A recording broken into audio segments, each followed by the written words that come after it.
एक प्रोजेक्ट एक रेट माननीय सुप्रीम कोर्ट का लेंगे, चाहे हम मर भी जाए। जब पहले 24 गाँव को मार दियो और फिर रोड चला लियो। जमीन हमारी आपकी अभी दली अंगड़ाई है। पर ऐसी सरकार और ऐसे एमएलए और एमपी हमने नहीं देखी। बात नहीं करते। तो आप लोग अपने बीच से नेता क्यों नहीं निकालते? आपके गांव का कोई नेता है बड़ा जो विधानसभा का टिकट मांग रहा हो? ये भी आने वाले हो रहे हैं। नमस्कार, हम इस समय दिल्ली मेरठ एक्सप्रेसवे पर हैं और ये मुरादाबाद गांव है। यहाँ किसानों ने इस एक्सप्रेसवे के बीच में तंबू लगा करके काम रोका हुआ है। तो हम बात करते हैं किसानों से कि वो क्यों बैठे हुए हैं इस हाईवे पर। यहाँ अभी 24 घंटे ये धरना चलता है, रात में भी ये किसान यहाँ पर जुटते हैं और 19 गांवों का धरना ये यहाँ पर है। किसानों का कहना है कि 19 गांवों की ये समस्या है जिसको लेकर के ये आंदोलन चल रहा है और हर समय कुछ लोग यहाँ बैठे रहते हैं और दूसरे तीसरे दिन बड़ी संख्या में लोग इकट्ठा होते हैं और आंदोलन के नए नए तरीके निकाल रहे हैं किसान। कभी किसान भैंसा बुग्गी लेकर के इस पर आते हैं, कभी जनप्रतिनिधियों के पास जाते हैं, कभी अधिकारियों के पास जाते हैं, कभी थाली बजाते हैं। तो अलग अलग तरह के तरीके वो निकाल रहे हैं अपनी बात सरकार तक पहुँचाने के लिए, अथॉरिटी तक पहुँचाने के लिए। लेकिन लगभग 2 साल से ये मसला चल रहा है, अभी तक इसका कोई समाधान नहीं निकल सका है। हम बात करते हैं उन किसानों से जिनकी ज़मीन इस एक्सप्रेसवे में गई है कि आखिर समस्या क्या है, क्यों मुआवजे के लिए बैठे हैं जी। सर्विस रोड नहीं मिली आपके गांव? नहीं मिली। मतलब गांव कोई सर्विस रोड नहीं है। पूरे रोड पे मेरे से डासना तक है ही नहीं। तो क्या इस तरफ जो आपका गांव है मुरादाबाद, तो एक्सप्रेसवे के इस तरफ भी कुछ खेत हैं आपके? ये सब जंगल ही अपना ही। तो कैसे जाएंगे आप खेत में? फुलों में भी। अच्छा, अंडरपास नहीं मिले? पानी कितने गहरे हैं, जल भर रहे हैं उनमें, दोनों साइड में जमीन आ रही है। क्यों बैठे हैं आप लोग? कुछ लोग ये कहते हैं कि किसानों ने काम रोक रखा है, किसान अड़चन बने हुए हैं, काम नहीं होने दे रहे हैं, लोग जाम में फंस रहे हैं, रैपिड ट्रेन का काम चल रहा है और वहाँ वो जो रोड है, जो हाईवे है, वो कंजेस्टेड होता जा रहा है दिन पर दिन।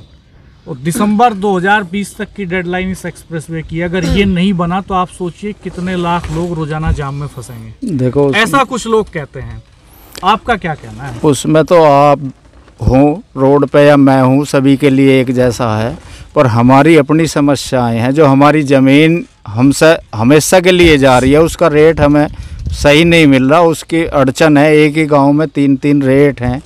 जैसे पिछले गांव है एक डिडवारी या कुसलिया, उसका सर्किल रेट था 617 रुपये, उसको आर्बिट्रेशन में रेट मिला 6,500 रुपये मीटर। भोजपुर का सर्किल रेट था 900 रुपये, उसका 617, उसका सर्किल रेट 900 रुपये, उसको आर्बिट्रेशन में मिला 4400 रुपये।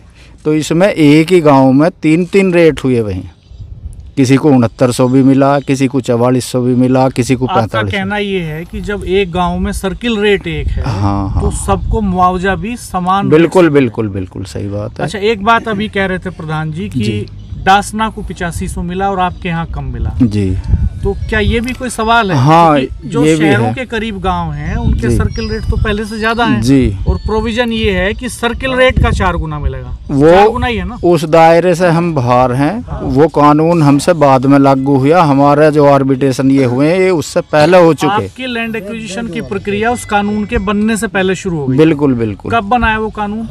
वो मेरे ख्याल से 13 से लागू है या 14 से, 1 जनवरी। हाँ। और आपके यहाँ लैंड एक्विजिशन कब से चल रहा है? ये पहले ही हो गया 11 में, मतलब 2010-11 से चल रहा है। हाँ। अच्छा, एक बार 11 में कर दी, पेमेंट 17 में हुआ। हाँ हाँ, वो तो हो 2011 में अधिग्रहण शुरू हो गया जमीन का। हाँ, और पेमेंट मिलना शुरू हुआ 2017 में। जा ठीक है, तो फिर कब्जा कब लिया गया आपकी जमीन पे? 17 में ही तो। 17 में लिया गया, तो तब तक तो आप खेती कर रहे थे ना उस जी।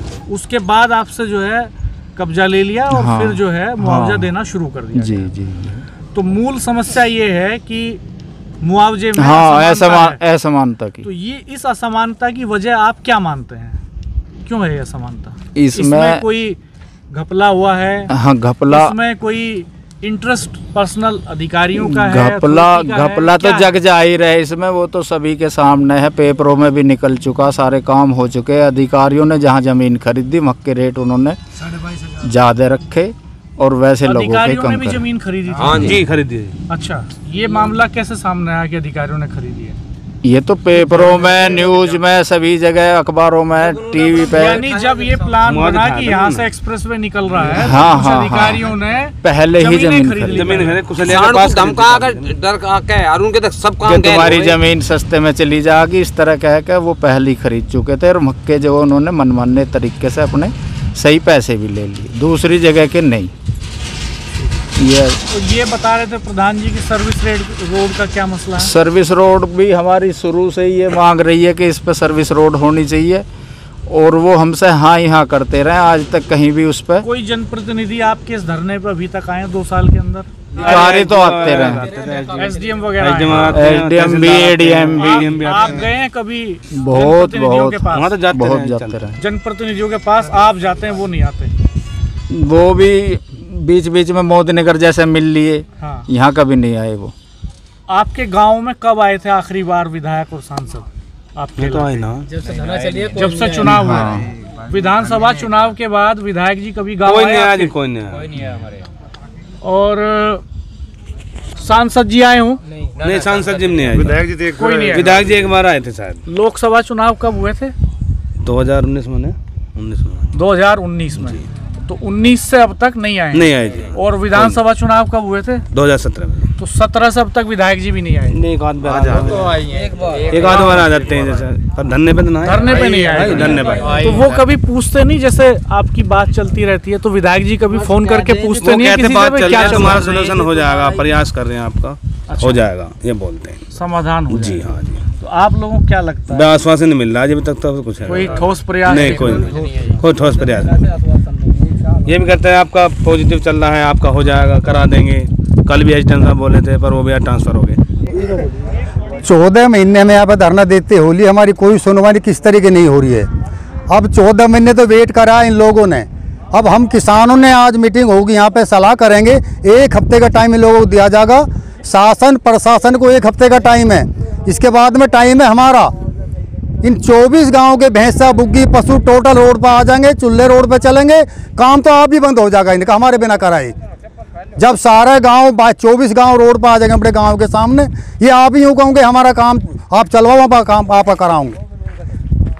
अब ये लास्ट हथियार है हमारे चलने वाला। 14 महीने से आश्वासन दिए जा रहे हैं, यहाँ पे कोई आज तक राजनीतिक आदमी नहीं आया। कोई आता तो लॉलीपॉप दे ले, चूस लो तुम और मैं जा रहा हूँ, आपका काम हो जाएगा।